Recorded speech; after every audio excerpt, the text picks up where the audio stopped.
ومن الناس من يقول آمنا بالله وباليوم الآخر وما هم بمؤمنين يخادعون الله والذين آمنوا وما يخدعون إلا أنفسهم وما يشعرون في قلوبهم مرض فزادهم الله مرضا ولهم عذاب أليم بما كانوا يكذبون وإذا قيل لهم لا تفسدوا في الأرض قالوا إنما نحن مصلحون ألا إنهم هم المفسدون ولكن لا يشعرون وإذا قيل لهم آمنوا كما آمن الناس قالوا أنؤمن كما آمن السفهاء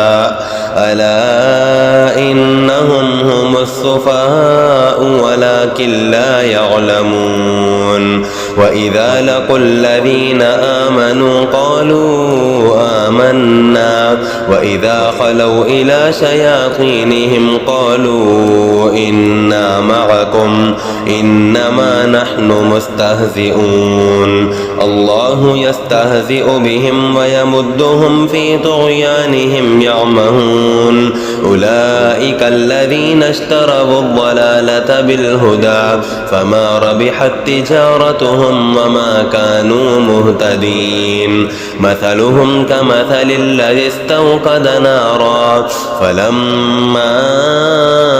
أضاءت ما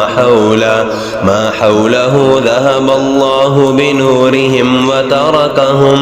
وتركهم في ظلمات لا يبصرون ثم بكم عمي فهم لا يرجعون أو كصيب من السماء فيه ظلمات ورعد وبرق يجعلون أصابعهم في آذانهم من الصواعق أذر الموت والله محيط بالكافرين يكاد البرق يخطف أبصارهم كلما أضاء لهم مشوا فيه وإذا